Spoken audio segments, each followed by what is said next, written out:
Bismillahirrahmanirrahim. Assalamualaikum warahmatullahi wabarakatuh.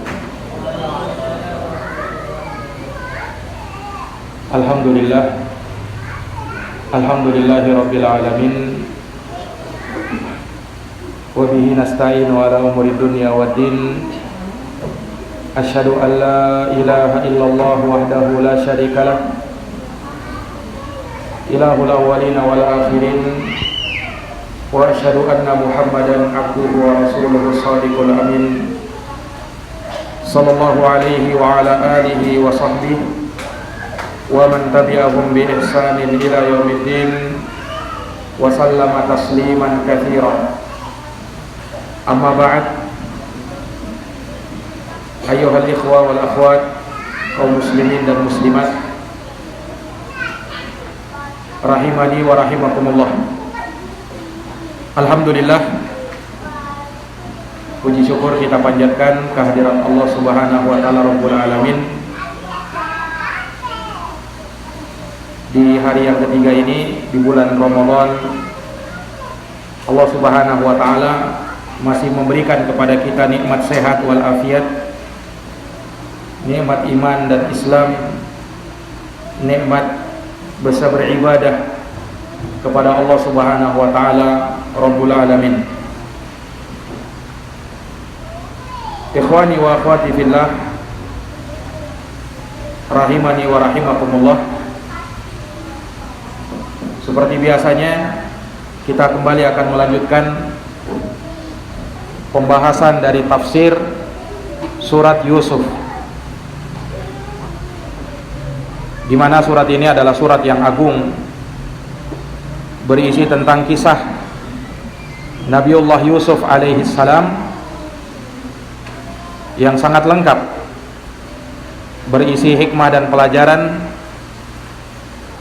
dan faidah-faidah yang kita bisa ambil, yang kita bisa petik dalam kehidupan kita. Dan sebelum kita memulai kajian kita minta salah satu dari ikhwah untuk membacakan surat Yusuf mulai dari ayat yang ketiga sampai ayat yang keenam. Mulai dari ayat yang ketiga sampai ayat yang keenam. Baik.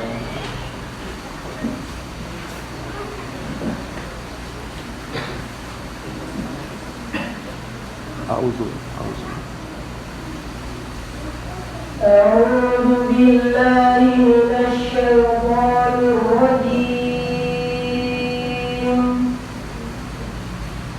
نحن نقص عليك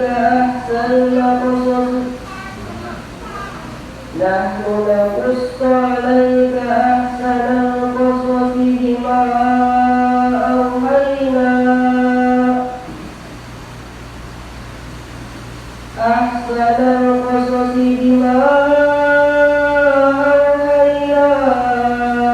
إليك هذا القرآن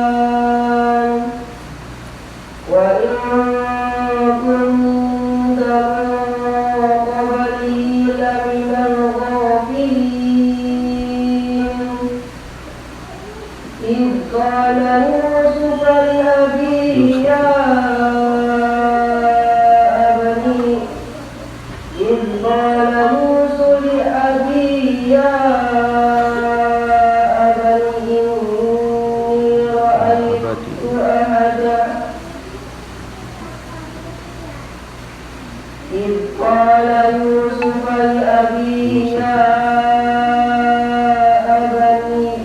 Abati.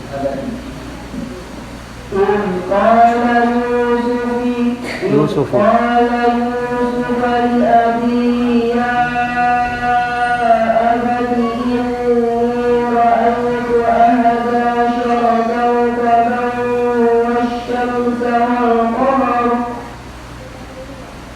والشمس والقمر رأيتهم والشمس والقمر أرأيتهم لي ساجدين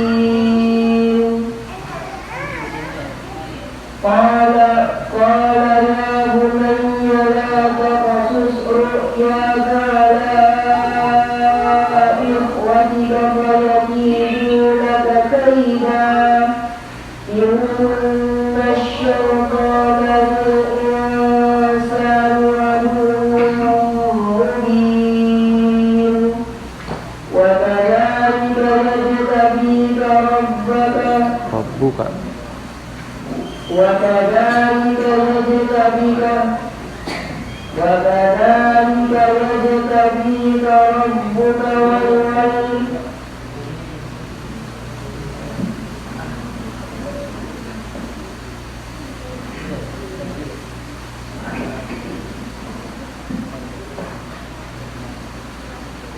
ويعلمك من تأويل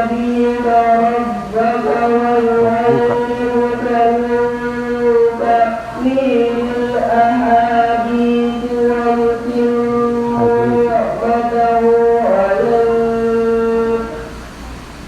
ويتم نعمته عليك وعلى آل يعقوب كما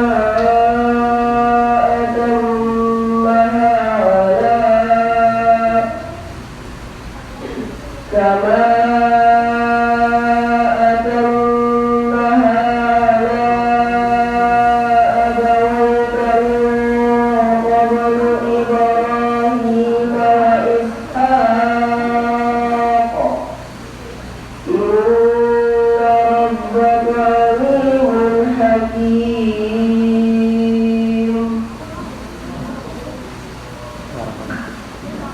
Barakallahu fiik. Baik.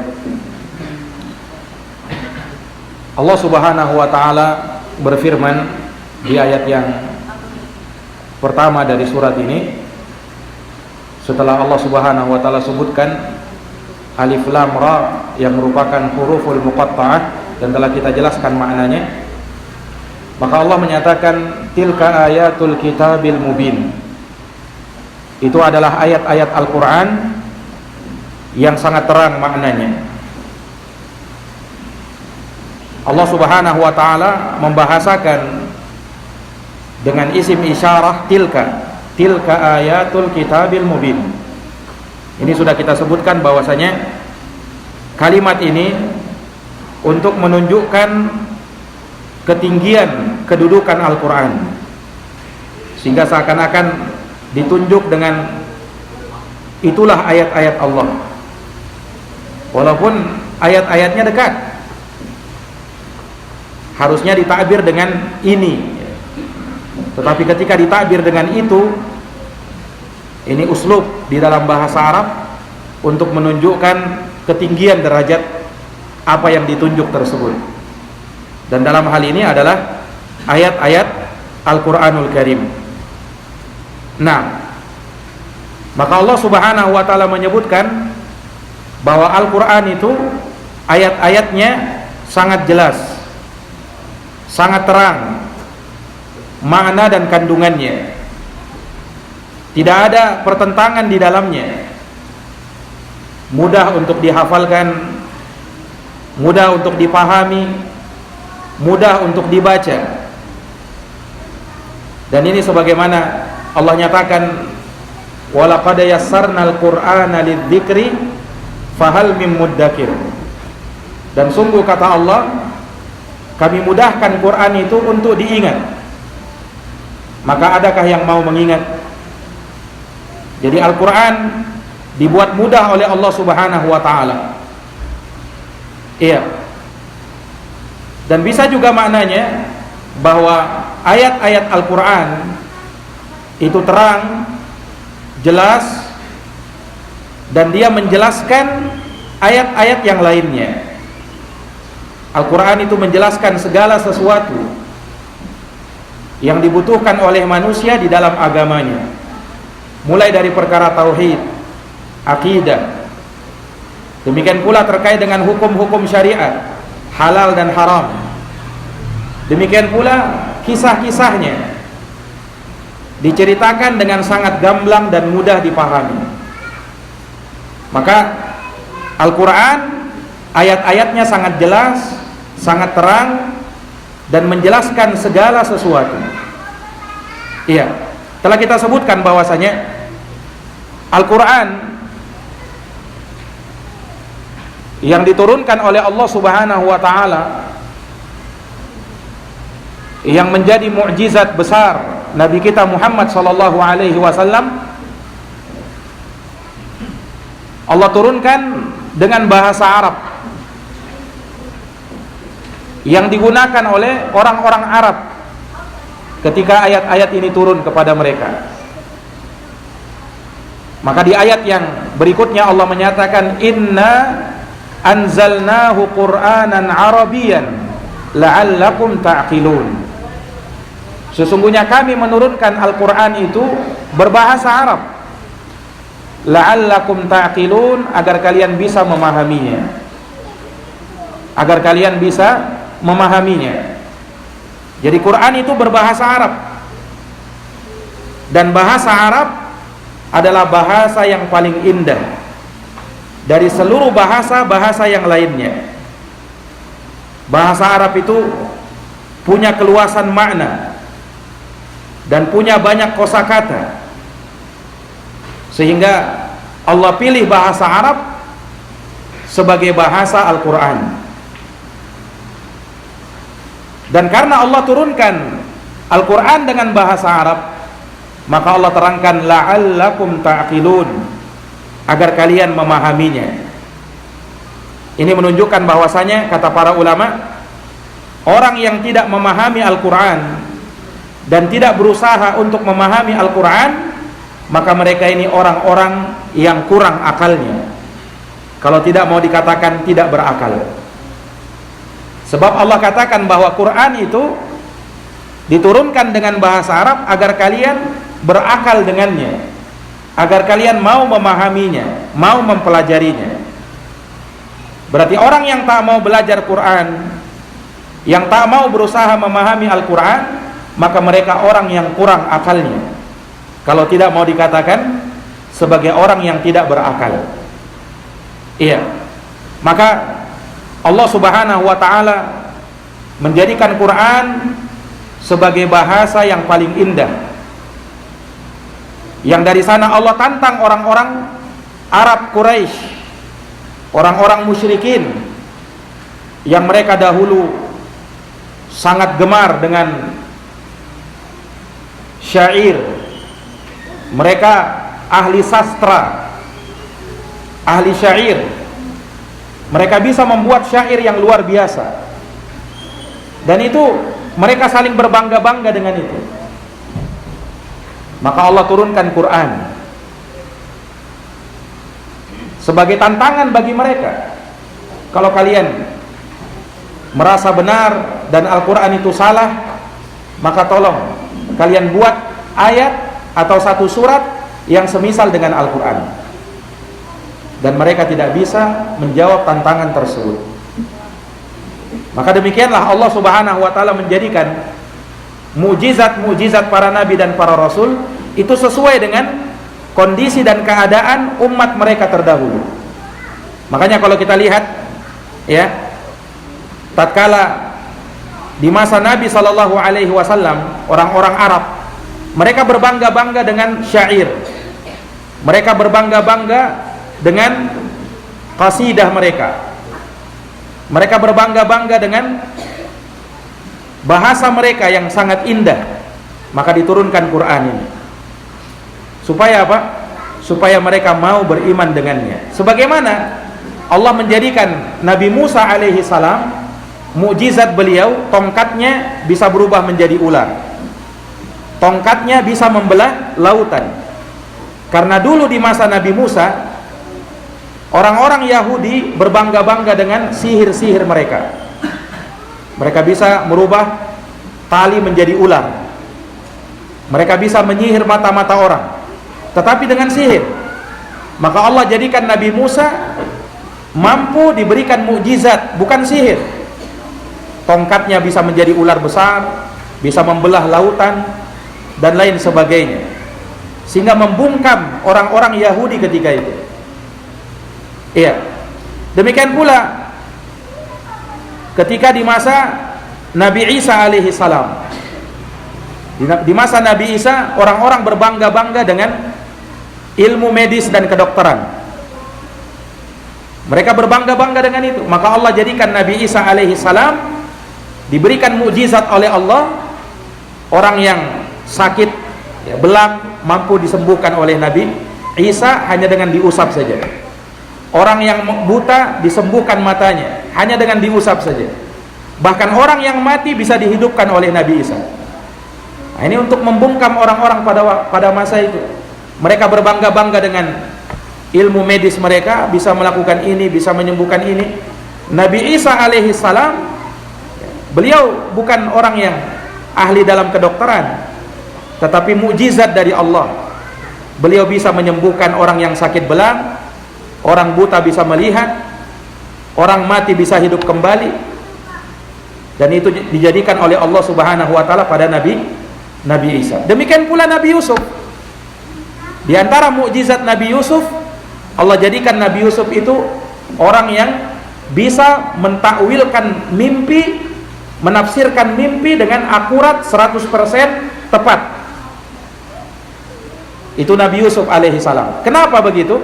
Karena di masa Nabi Yusuf orang-orang berbangga-bangga dengan apa? Dengan keahlian di dalam mentafsirkan mimpi. Itu di masa Nabi Yusuf.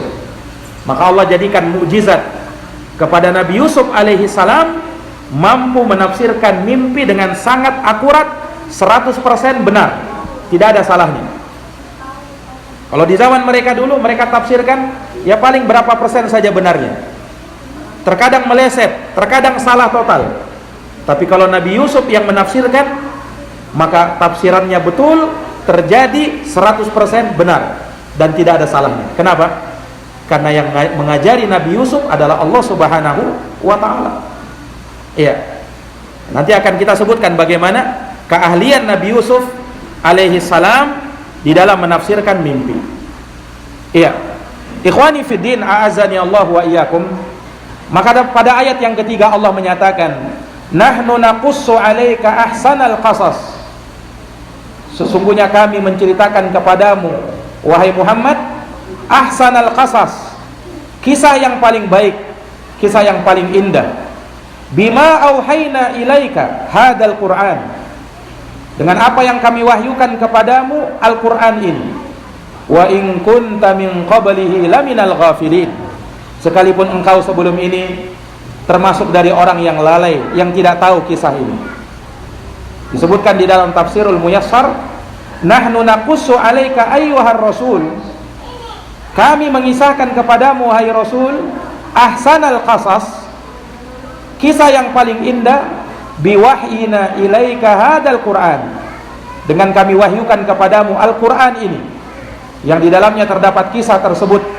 Wa in kunta qabla inzalihi, sekalipun engkau sebelum diturunkannya Qur'an ini, alaika, sebelum diturunkan kepadamu Quran ini, laminal ghafilin, termasuk orang yang lalai, an hadhil akhbar, yakni dari berita-berita ini, la tadri anha syai'a, engkau tidak tahu sebelumnya tentang kisah ini.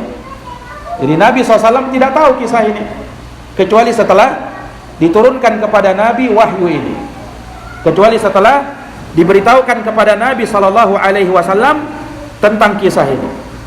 Maka Allah sifatkan kisah di dalam Quran, terutama kisah Yusuf, adalah ahsanal qasas, kisah yang paling indah.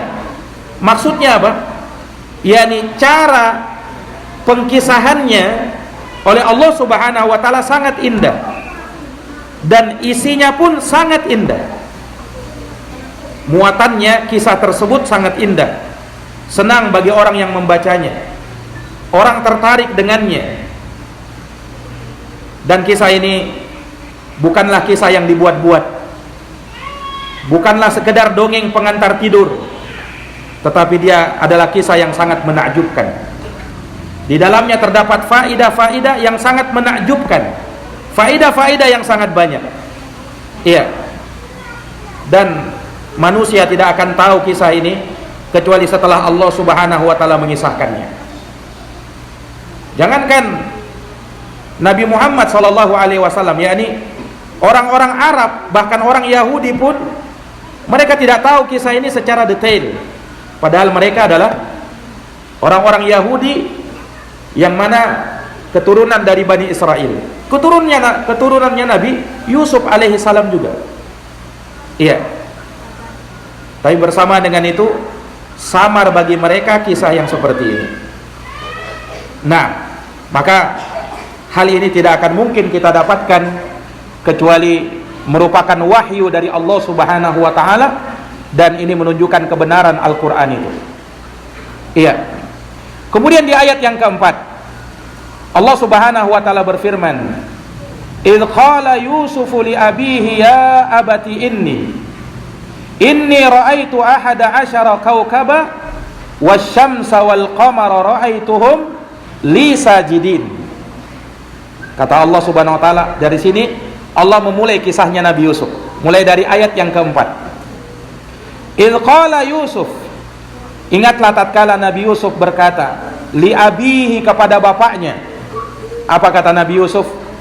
Ya abati, wahai bapakku, inni ra'aitu ahada asyara kawkaba, sesungguhnya aku melihat ada 11 bintang. Ahada asyara kawkaba, ada 11 bintang.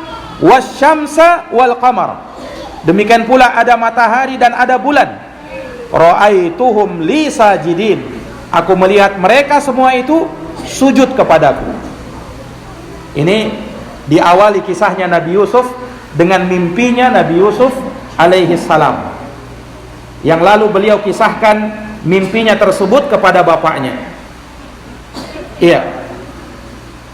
Ikhwani fiddin, a'azani Allah wa iyyakum. Allah Subhanahu wa taala mengisahkan kisah Nabi Yusuf dan diawali dengan mimpi beliau yang sangat indah. Dan ini menjadi isyarat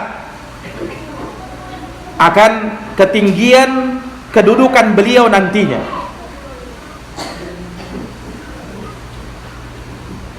Karena mimpi beliau ini pada akhirnya akan jadi kenyataan, dan itu akan nampak di akhir kisahnya Nabi Yusuf. Beliau melihat ada 11 bintang, matahari dan bulan. Semua makhluk besar ini itu sujud kepada Nabi Yusuf. Kalau kita lihat bintang, matahari dan bulan, ini kan semua makhluk ciptaan Allah yang sangat tinggi di atas sana. Itu semuanya sujud kepada Nabi Yusuf. Kalau mereka saja yang makhluk Allah yang tinggi di atas langit sujud kepada Nabi Yusuf, maka itu menunjukkan ketinggian derajat Nabi Yusuf, yang sampai makhluk-makhluk yang tinggi saja sujud kepada Nabi Yusuf. Makanya nanti Nabi Yusuf alaihi salam menjadi Nabi Allah Subhanahu wa taala yang dimuliakan, yang tinggi kedudukannya bukan hanya di akhirat. Allah tinggikan derajatnya di dunia dan di akhirat. Itu Nabi Yusuf alaihi salam. Maka disebutkan di dalam tafsir Miyassar, "Uzkur ayyuhar rasul." Sebutkanlah wahai Rasul, "Liqaumika qaula Yusuf li abi." Sebutkan wahai Muhammad kepada kaummu ucapannya Nabi Yusuf ini. Ini Nabi SAW mengisahkan kepada kaumnya, orang-orang kafir Quraisy, tentang kisahnya Nabi Yusuf. Maka Allah perintahkan hari ini, sebutkan kisah ini kepada kaummu. Sebutkan kepada orang-orang kafir Quraisy itu, di mana Yusuf suatu hari pernah berkata kepada bapaknya, dan bapaknya Nabi Yusuf adalah seorang nabi yang mulia juga, yang bernama Nabi Ya'qub alaihi salam. Idz qala Yusufu li abihi, ingatlah tatkala Nabi Yusuf berkata kepada bapaknya, yaitu Nabi Ya'qub alaihi salam. Subhanallah, Yusuf ini beliau dijadikan oleh Allah nabi yang garis keturunannya sangat mulia. Beliau nabi, bapaknya nabi, kakeknya nabi, kakek buyutnya nabi. Karena beliau adalah Yusuf bin Ya'qub bin Ishaq bin Ibrahim, semuanya nabi dan rasul Allah. Yusuf punya bapak namanya Nabi Ya'qub. Nabi Ya'qub punya bapak, kakeknya Nabi Yusuf, Nabi Ishaq. Nabi Ishaq punya bapak, kakek buyutnya Nabi Yusuf, yaitu Nabi Ibrahim alaihi salam. Nah, ini ikhwani fiddin, a'azani Allahu wa iyyakum. Allah jadikan beliau berada di garis keturunan yang sangat mulia. Tidak ada nabi yang seperti ini. Bapaknya nabi, kakeknya nabi, buyutnya nabi. Dan itu hanya ada pada Nabiullah Yusuf alaihi salam. Ikhwani fiddin azani Allah wa iyyakum. Maka Yusuf mulai bercerita kepada bapaknya, "Ya abati, wahai bapakku." Ini beliau panggil Nabi Yusuf dengan "Ya abati, wahai bapakku." Ini menunjukkan perhatian beliau dan sayangnya beliau kepada bapaknya, sehingga dipanggil dengan sebutan seperti itu, "Ya abati." Kalau bahasa Arab, bapak itu abun. Kalau bapakku, bahasa Arabnya abi. Kalau bapakku sayang, bahasa Arabnya ya abati. Abati. Nah, ini artinya kalau kita bahasakannya, wahai bapakku sayang. Panggilan kasih sayang. Dia tidak sekedar memanggil wahai bapakku, tidak.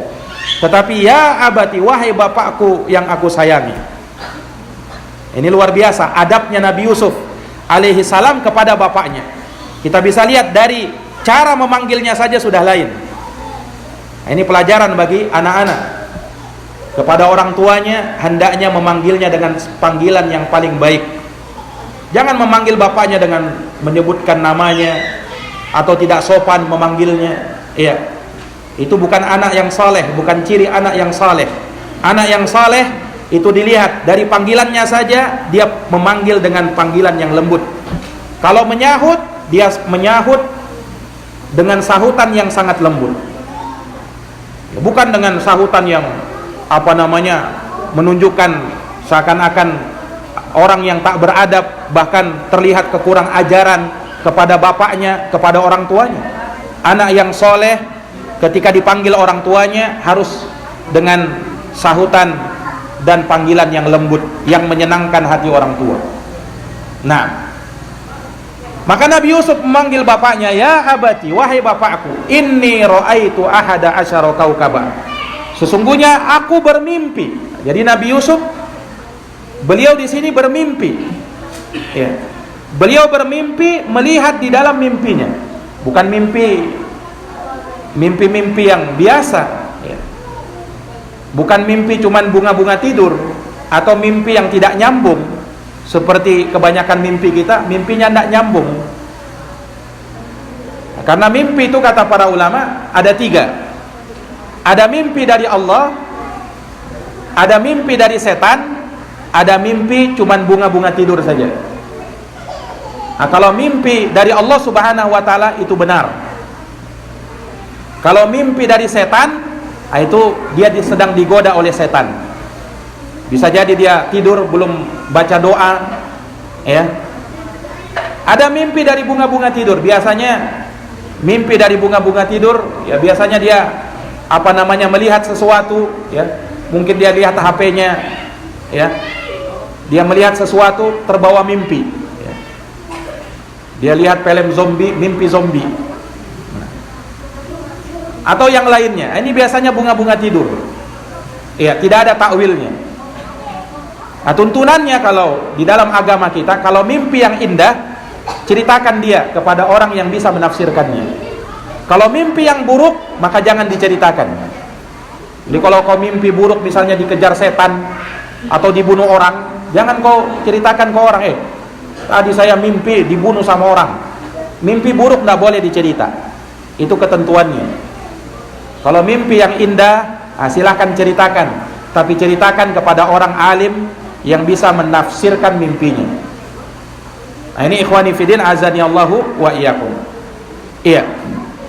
Maka Nabi Yusuf alaihi salam bermimpi melihat di dalam mimpinya ada 11 bintang, bahkan ada matahari dan bulan, seluruhnya sujud kepada Nabi Yusuf. Maka hal ini sebagai kabar gembira kepada Nabi Yusuf alaihi salam terhadap apa yang nanti akan beliau gapai, terhadap apa yang nanti beliau akan dapatkan dari ketinggian derajat di dunia dan di akhirat. Dari ketinggian derajat di mana? Di dunia dan di akhirat. Ikhwani fiddin, a'azzani Allah wa iyyakum. Disebutkan bahwasanya bintang yang beliau sebutkan, beliau lihat di sini, itu sebenarnya saudara-saudara Nabi Yusuf. Ada 11 bintang. Ya, kenapa? Karena Nabi Yusuf alaihi salam beliau punya 11 orang saudara. Nabi Yakub, beliau punya 12 orang anak. 12 orang anak ini dari 4 orang istri. Jadi disebutkan bahwasanya Nabi Yakub itu punya 12 orang anak dari 4 orang istri. Istrinya pertama, Nabi Yakub, beliau punya istri bernama Lea. Dari Lea ini lahir 6 orang anak. Disebutkan yang bernama Ruben, kemudian Simeon, Lewi, Yahuza, Issakhar, dan Zebulan. Ini 6 orang anak dari istrinya yang bernama Lea. Adapun yang kedua, istri beliau yang kedua namanya Rahel. Dari istri Rahel inilah muncul 2 orang anak, lahir 2 orang anak yang bernama Yusuf alaihi salam, Nabiullah Yusuf, dan saudaranya Binyamin dari istrinya yang bernama Rahel. Kemudian istri yang ketiga bernama Bilha. Dari Bilha ini lahir 2 orang anak yang bernama Dan dan Naftali. Bernama Dan dan Naftali. Kemudian dari istri yang keempat yang bernama Zilfa. Dari Zilfa ini lahir 2 orang anak juga yang bernama Gad dan Asher. Nah, kalau kita jumlah semuanya ada 12 orang. Nah, 12 anaknya Nabi Yakub inilah yang disebut dengan Bani Israel. Israel adalah nama Nabi Yakub alaihi salam. Nabi Yakub itu dikenal dengan nama Israel. Anak-anaknya disebut Bani Israel. Siapa Bani Israel? Ya Nabi Yusuf dan 11 orang saudaranya. Itulah yang disebut Bani Israel. Nah, makanya para ulama melarang kalau ada orang mencela, tidak boleh dicela Israel. Walaupun sekarang orang-orang Yahudi menamakan negaranya dengan negara Israel, tapi tidak boleh, semoga terlaknat Israel, tidak boleh. Itu nama Nabi Yakub alaihissalam. Diingatkan oleh para ulama, kalau mau sebut mereka dengan Yahudi, jangan sebut Israel, sebab Israel itu namanya Nabi Yakub alaihissalam. Makanya Bani Israel itu 12 orang, di antaranya Nabi Yusuf alaihissalam. Nah, Bani Israel, keturunan-keturunannya ini, nah itulah keturunan-keturunannya siapa? Keturunan-keturunannya Nabi Yakub. Dan yang paling terkenal itu Yahuza, yang kemudian dikenal keturunannya menjadi siapa? Yahudi. Nah, inilah bangsa yang terus ada sampai pada hari ini, yang sangat besar permusuhannya kepada umat Islam. Ya dahulunya bapak-bapaknya Yahuza seorang nabi. Yani disebutkan bahwasanya Nabi Yusuf alaihi salam, beliau kan nabi dan rasul Allah. 11 orang saudaranya yang awalnya menzolimi Nabi Yusuf, pada akhirnya Allah berikan taufik dan hidayah yang kemudian menjadi nabi dan menjadi seorang nabi pula. Nah, 11 orang saudaranya, makanya disebutkan bintang. Bintang itu kan yang bercahaya. Nah, tapi awalnya 11 orang saudara Nabi Yusuf atau 10 orang itu memusuhi Nabi Yusuf alaihi salam. Hasad dan dengki kepada Nabi Yusuf alaihi salam. Iya. Maka ikhwani fiddin a'azani Allah wa iyyakum, disebutkan di ayat yang kelima. Perhatikan ayat yang kelima. Allah menyatakan ketika Nabi Yusuf menceritakan mimpinya ini kepada bapaknya Nabi Yakub, maka Nabi Yakub berkata, qala ya bunayya la taqsus ru'yaka ala ikhwatika fayaqidu laka kaida innasyaitana lil insani aduwwum mubin. Kata Allah Subhanahu wa taala, qala, berkatalah Nabi Yakub, bapaknya Nabi Yusuf, ya bunay, wahai anakku, la taqsus ru'yaka, jangan kau ceritakan mimpimu ini. Nah, jadi Nabi Yakub sudah berpesan kepada siapa? Nabi Yusuf, supaya mimpinya ini jangan dicerita dulu. Jangan kau ceritakan ala ikhwatika, kepada saudara-saudaramu. Jangan. Kenapa? Fayakidu laka kaida. Nanti mereka akan membuat makar, tipu daya kepadamu. Inna syaitana lil insani aduwwum mubin. Sesungguhnya setan itu, kata Nabi Yakub, adalah musuh yang sangat nyata bagi manusia. Musuh yang sangat nyata bagi manusia. Subhanallah. Ikhwani fiddin azani Allah wa iyyakum. Ya, Nabi Yakub alaihi salam, beliau mengungkapkan hal ini ya karena beliau sudah mencium ya bau-bau yang tidak enak pada anak-anaknya yang lain. Yakni Nabi Yakub merasakan ada kecemburuan saudara-saudara Nabi Yusuf kepada Nabi Yusuf. Yani mereka tidak senang dengan Nabi Yusuf. Karena apa? Nabi Yusuf ini diberikan kelebihan oleh Allah Subhanahu wa taala ya. Selain apa namanya, dia jadi anak kesayangan, wajahnya tampan ya. Sehingga membuat cemburu siapa? Saudara-saudara Nabi Yusuf. Nah, apalagi kalau mereka tahu kisahnya ini, tahu mimpinya Nabi Yusuf. Ini kalau ditahu sama saudara-saudaranya, ini kan dilihat dari tafsirnya, tafsir mimpinya mimpi yang sangat bagus. Ini menunjukkan nanti Nabi Yusuf akan jadi orang yang besar, orang yang hebat. Maka mendengarkan itu Nabi Yakub berwasiat, jangan dulu diceritakan sama saudaramu. Iya. Karena mimpimu ini mimpi yang sangat bagus. Kalau nanti ditahu oleh saudaramu, maka mereka akan semakin hasad, semakin dengki kepadamu. Ini dalil ya, menunjukkan bahwasanya terkadang yang namanya hasad itu bukan hanya terjadi pada orang lain saja. Bisa jadi hasad, iri dengki itu terjadi pada keluarga kita sendiri. Mungkin bahkan pada saudara-saudara kandung kita.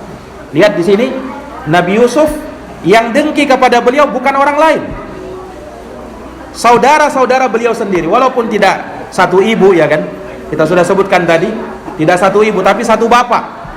Bapaknya sama Nabi Yakub. Iya. Menunjukkan bahwa terkadang hasad itu terjadi pada orang yang dekat dengan kita. Nah, dan kita tahu kisahnya siapa? Qabil dan Habil. Si Qabil membunuh si Habil, kenapa?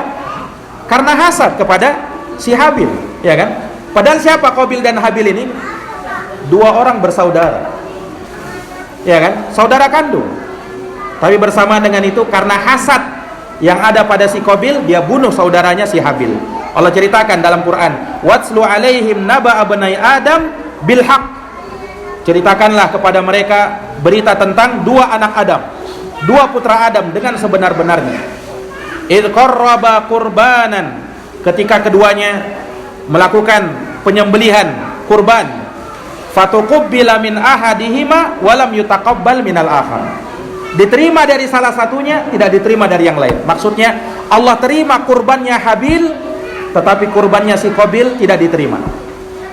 Maka karena hasadnya si Qabil, apa kata dia? Qala la aqtulannak, wahai Habil, aku akan bunuh kamu. Aku akan bunuh kamu. Ini saudaranya mau dibunuh. Kenapa? Karena hasad. Subhanallah. Nah, inilah yang juga menimpa Nabi siapa? Nabi Yusuf. Makanya Nabi Yusuf sampai mau direncanakan kan mau dibunuh. Tapi pada akhirnya beliau cuma dibuang ke sumur. Tapi rencananya ada rencana mau membunuh Nabi Yusuf alaihi salam. Ini menunjukkan bahwasanya seseorang hati-hati dari yang namanya hasad. Dan dari sini dalil bahwasanya seseorang kalau mendapatkan nikmat, jangan terburu-buru nikmat itu di-share kemana-mana ya. Ini peringatan. Kenapa? Bisa jadi ada orang hasad, kita tidak tahu. Makanya para ulama kita mengingatkan ya, ada sekarang orang ini kan tren, kalau ada apa-apa, apa namanya, di-upload di status ya. Nikmat, betul nikmat. Nah, kita disuruh menceritakan nikmat itu, tapi ingat, kalau kita mau sebarkan secara luas, harus hati-hati ya kan. Lihat Nabi Yakub melarang kan Nabi Yusuf untuk menceritakan mimpinya. Kenapa? Itu nikmat. Hati-hati ada orang hasad.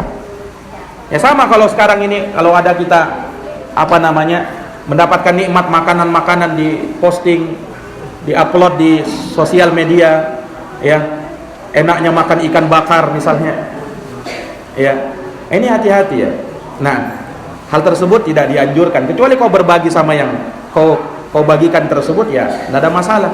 Ini kau penas-penasi orang Nah, ya, berbeda kalau misalnya dia mungkin mau menjual barang itu ya kan. Nah, ini berbeda, dia mau jualan. Tapi kalau cuma sekedar upload saja, ini tidak dianjurkan seperti itu. Ya. Dan kasihan nanti orang-orang miskin, nanti iri. Mereka tidak bisa makan itu, cuma bisa lihat aja gambarnya. Apa namanya, menitik air liurnya, ya. Sementara apa namanya, kita enak-enakan makan di situ. Nah, yang seperti ini hendaknya apa? Dihindari. Iya. Ini faedah yang kita bisa dapatkan apa namanya dari hal ini. Maka ikhwani fiddin azani Allahu wa iyyakum, Rasulullah pernah bersabda, "Inna kulladzi ni'matin mahsud." Sesungguhnya pada setiap yang mendapatkan nikmat akan dihasati. Akan ada yang hasad kepadanya. Hati-hati. Nah, apalagi dikatakan innasyaitana lil insani aduwwum mubin. Sesungguhnya setan itu bagi manusia adalah musuh yang sangat nyata. Yang menggerakkan manusia untuk hasad kepada orang lain siapa? Setan. Iya. Menanamkan kebencian, permusuhan, mengadu domba kepada orang lain. Hati-hati dengan setan ini. Nah, maka ikhwani fiddin azani Allah wa iyyakum, ini yang bisa kita ambil dari pelajaran-pelajaran dan hikmah. Dan ini baru awal-awal kisahnya Nabi Yusuf alaihi salam, dan nanti akan kita sebutkan lagi di ayat-ayat setelahnya, ya, bagaimana kisahnya Nabi Yusuf ketika menceritakan apa namanya mimpinya tersebut, kemudian apa yang diperbuat oleh saudara-saudara Nabi Yusuf kepada Nabi Yusuf, nanti akan kita kisahkan pada pertemuan yang akan datang biidznillah taala. Wallahu taala a'lamu bissawab. Demikian yang bisa kita paparkan. Kita tutup dengan doa kafaratul majlis. Subhanakallahumma wa bihamdika asyhadu an la ilaha illa anta astaghfiruka wa atubu ilaik. Wassalamualaikum warahmatullahi wabarakatuh.